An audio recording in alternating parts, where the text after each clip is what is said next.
O Evangelho segundo Marcos, capítulo 12. Em seguida, Jesus começou a lhes contar algumas histórias. Um homem plantou uma vinha, cercou-a, fez um tanque de espremer uvas, construiu uma torre de vigilância, arrendou-a aos lavradores e saiu em viagem. Quando chegou a época da colheita, ele enviou um empregado para receber sua parte nos lucros. No entanto, os lavradores o agarraram, espancaram e mandaram embora de mãos vazias.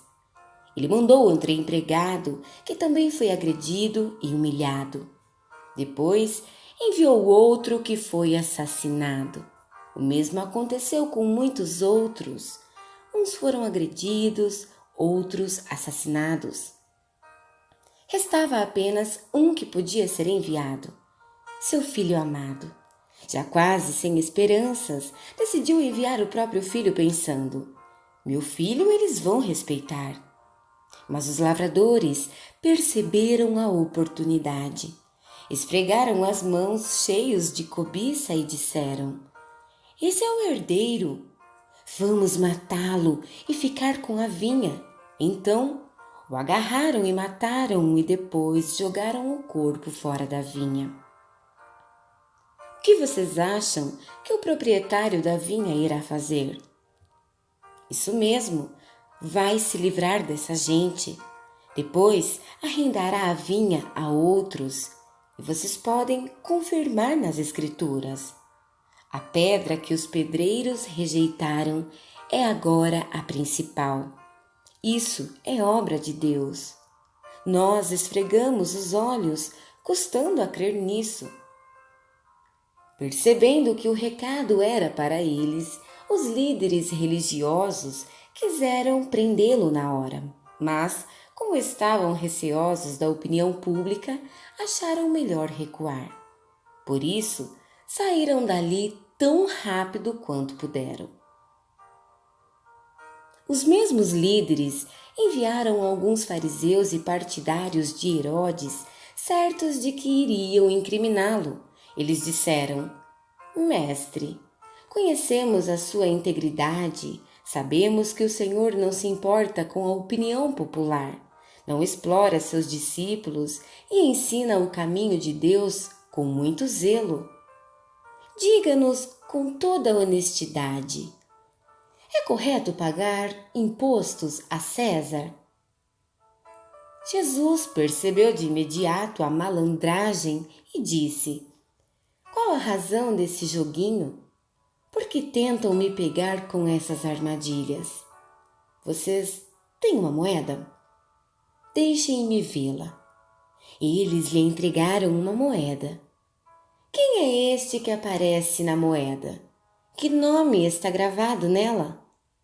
César, disseram. Jesus concluiu: deem a César o que lhe pertence e deem a Deus o que lhe é devido. Eles ficaram de boca aberta, sem saber o que responder.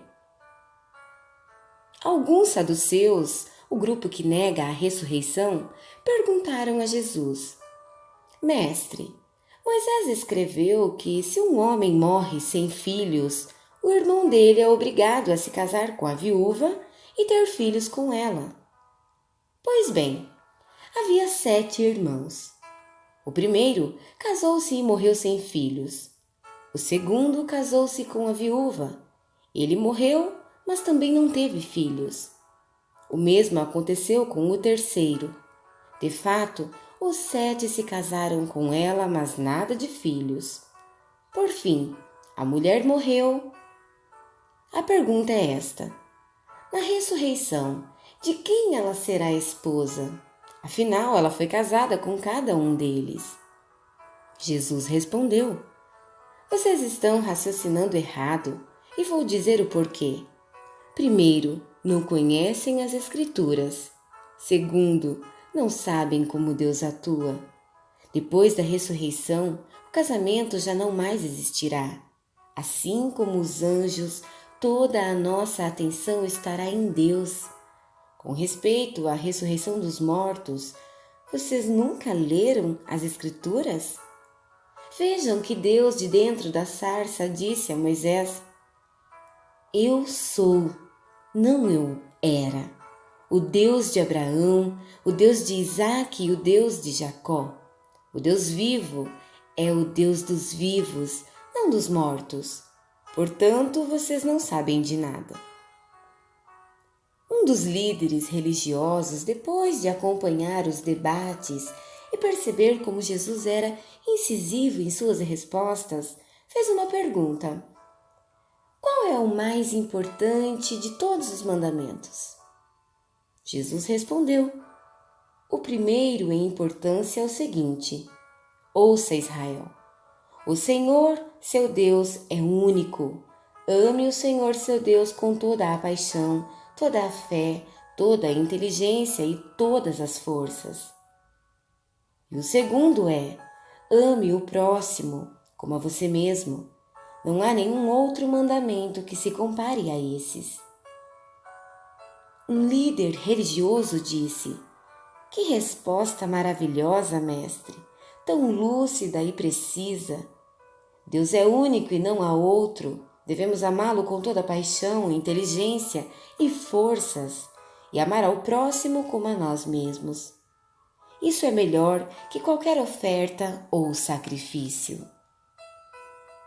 Quando Jesus percebeu como aquele homem era sábio, comentou: você está quase lá, quase no reino de Deus. A partir daquele momento, ninguém mais ousou fazer perguntas a Jesus. Enquanto ensinava no templo, Jesus perguntou: como podem os líderes religiosos ensinar que o Messias é filho de Davi, quando todos sabemos que Davi, inspirado pelo Espírito Santo, disse: Deus disse ao meu Senhor: assente-se aqui ao meu lado direito até que eu faça dos seus inimigos um descanso para os pés. Davi declara que o Messias é seu mestre. Como pode então o Messias ser também seu filho? A multidão estava maravilhada com o que ouvia. Ele continuou a ensinar: cuidado com os líderes religiosos. O prazer deles é ostentar títulos acadêmicos, receber elogios publicamente, desfrutar posições de destaque e assentar-se nos lugares principais durante o serviço religioso. Além disso, o tempo todo eles exploram os fracos e indefesos. Quanto mais oram, pior fica a situação deles. Mas, no fim, eles irão pagar por tudo isso. Assentado atrás de um gasofilácio, ele observava o povo depositar dinheiro na hora da coleta. Os ricos faziam ofertas vultosas, mas uma viúva pobre aproximou-se e ofertou 2 pequenas moedas, uns míseros centavos. Jesus chamou os discípulos em particular e comentou: a verdade é que essa viúva pobre deu uma oferta maior que os demais. Todos os outros deram do que não precisavam. Ela fez uma extravagância, algo que não podia fazer. Deu tudo o que possuía.